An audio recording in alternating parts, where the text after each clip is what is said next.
लेकिन बड़े बड़े माफिया के आगे तो बिहार पुलिस है भींगी बिल्ली बन जाती है। नहीं, वो हत्या है और बहुत ही शर्मनाक काम किया है भोजपुर पुलिस ने। और बहुत सारे स्थानीय मुद्दों पर ये अधिकारियों से मिलता था, उनको ज्ञापन वगैरह देता था कि पहले उससे हथियार रखवा लिया।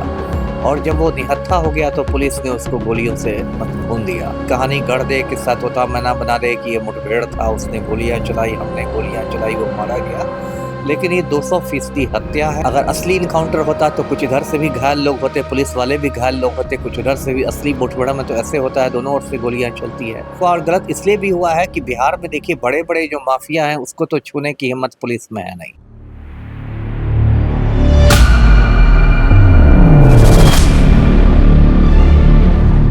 नमस्कार, वॉच न्यूज देख रहे हैं आप। मैं हूं आपके साथ श्रुति राज। देखिए, अभी हमारे साथ बातचीत करने के लिए पूर्व आईपीएस अमिताभ दास जी हैं।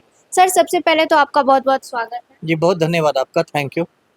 सर, भोजपुर में जो भरत तिवारी वाला जो मामला सामने आया है, क्या लग रहा है, वो एक हत्या है या एनकाउंटर? नहीं, वो हत्या है और बहुत ही शर्मनाक काम किया है भोजपुर पुलिस ने कि भरत तिवारी जो एक मानसिक रूप से अस्वस्थ लड़का था, उसकी पुलिस ने हत्या कर दी है इनकाउंटर के नाम पर। देखिए पूरा मामला मैं दर्शकों को बताता हूँ। ये भोजपुर जिला की बात है। वहाँ एक शाहपुर प्रखंड है और वहाँ एक बिलौटी गांव है। वहीं बिलौटी गांव का रहने वाला ये लड़का था भरत भूषण तिवारी, इसका पूरा नाम है, ऐसे लोग इसको भरत तिवारी कहते थे। और सामाजिक कार्यों में काफ़ी मतलब आगे रहता था, अग्रणी रहता था और लोगों की मदद भी करता था। और बेगजमनिया गांव के बाढ़ग्रस्तों के लिए भी काफ़ी समय से लड़ाई लड़ रहा था। और बहुत सारे स्थानीय मुद्दों पर ये अधिकारियों से मिलता था, उनको ज्ञापन वगैरह देता था। तो आप सामाजिक रूप से उसको कह सकती हैं कि एक जागरूक नागरिक था। वैसे उसके साथ लगता है कुछ मानसिक समस्या भी थी और उसी मानसिक समस्या में लगता है उसने पिस्तौल तान दी थी पुलिस पर, जो काम उसको नहीं करना चाहिए था। और पुलिस को ललकार रहा था पिस्तौल लेके। लेकिन जो मैंने उसका वीडियो देखा उससे मुझे लगा कि इसको कोई मानसिक समस्या है, ये पूरी तरह नॉर्मल व्यक्ति नहीं है। लेकिन पुलिस ने बहुत गलत काम ये किया कि पहले उससे सरेंडर करवा लिया, उसको समझा बुझा के पहले उससे हथियार रखवा लिया। और जब वो निहत्था हो गया तो पुलिस ने उसको गोलियों से भून दिया।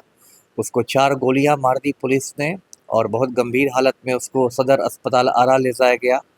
और वहाँ डॉक्टरों ने कहा कि इसको पटना रेफ़र कीजिए, तो पीएमसीएच लाया गया और पीएमसीएच में भरत तिवारी की मौत हो गई।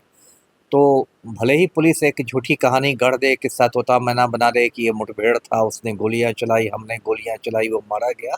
लेकिन ये 200% हत्या है। एक व्यक्ति का कत्ल कर दिया गया है जो कोई पेशेवर अपराधी नहीं था। और उसने कुछ गलतियां की थी लेकिन कोई वो पेशेवर अपराधी नहीं था। तो आज इसको लेके बहुत हंगामा भी रहा, वहाँ काफ़ी रोड जाम वगैरह रहा, काफ़ी उग्र प्रदर्शन किया है ग्रामीणों ने। सर, उस प्रदर्शन के दौरान लाठीचार्ज भी किया गया है पुलिस की तरफ से, क्या ये सही है? अब थोड़ा तो देखिए बल प्रयोग होता है, क्योंकि मान लीजिए आप रोड जाम कर देते हैं तो उससे तो मतलब आम आदमी को, जो बेगुनाह आदमी है उसको भी तो दिक्कत हो जाएगी। मान लीजिए कोई एम्बुलेंस ही फंस गया, कोई बक्सर से पटना कोई बीमार आदमी एम्बुलेंस से आ रहा था और आपने रोड जाम कर दिया, एम्बुलेंस में ही उसकी मौत हो गई।